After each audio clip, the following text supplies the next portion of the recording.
guess we could start with what kind of programs do you offer Sure. for bullying, stuff like that? Sure. Yeah, the Juvenile Court offers many programs.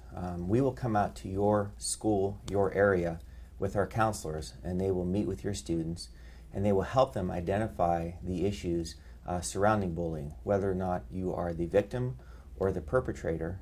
They teach about empathy. They teach about the effects that bullying has on a young person and how it can destroy not only a school year, but can destroy someone's life. Okay. We also have programs through the Sandy Hook Promise. The one program is called Say Something, and it focuses on teaching children to identify the symptoms of bullying when they see someone being picked upon, understanding what it is that that person is going through, understanding what things that people are doing to them that is bullying, whether it be in person, whether it be online, whether it be out in the schoolyard. What do you see when someone is bullying? What can you identify? Then the other part of it is they want kids to be able to feel empowered enough to bring that to someone's attention. It's not just enough to identify bullying. You've also got to then take that and let someone know about it so we can help the person who's being bullied. Now, the thing that we stress upon there is there's a difference between letting someone know when someone's being bullied and telling them on someone.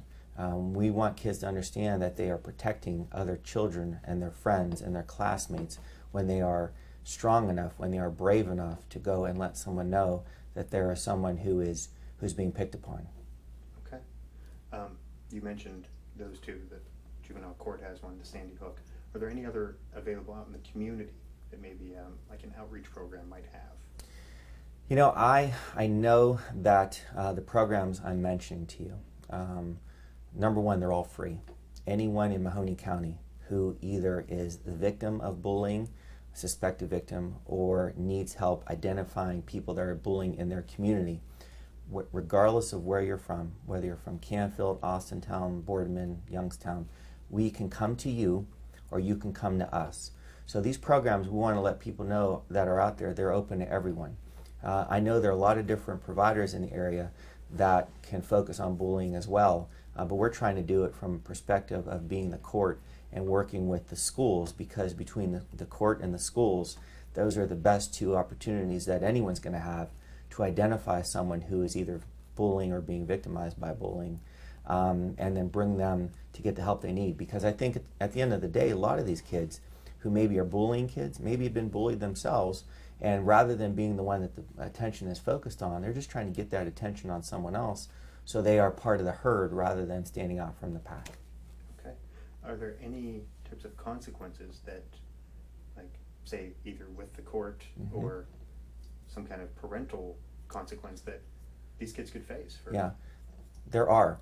Now, first I want to say that, you know, people can come here if they are involved in a bullying that's going back and forth, because sometimes the people who are the bullies actually identify as being the victims and vice versa. So we offer mediation as well, conflict resolution. They can come here, gather around the table with our trained mediators and work on the issues that are bullying. Now, once our mediators and our intake staff has identified these folks and has talked to these young people, if they don't follow through on what we tell them they have to do, then there can be consequences. It can range from menacing by stalking, menacing over the internet. You don't have to be face-to-face to someone, as you know, to bully them.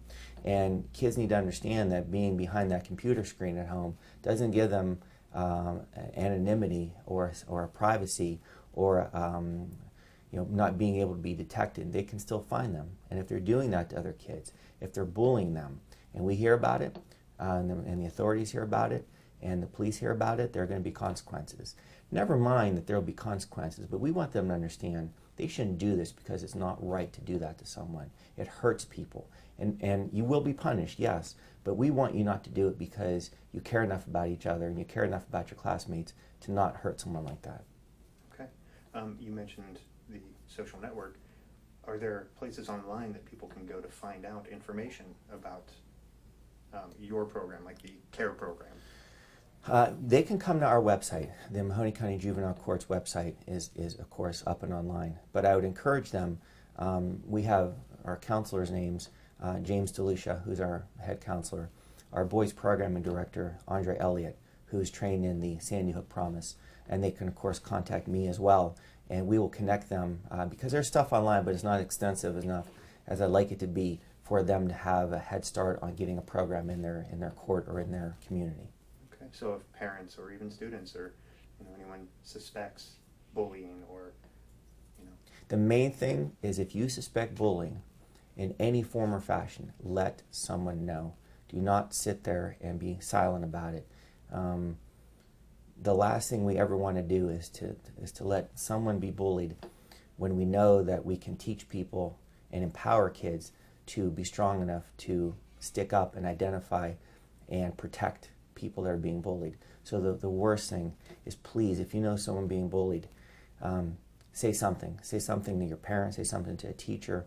We will protect you as well. There won't be consequences that are negative if you stand up for someone. You'll be a hero. Okay. Anything else you'd like to add? No, I think that's good. Okay. And I'm going to give you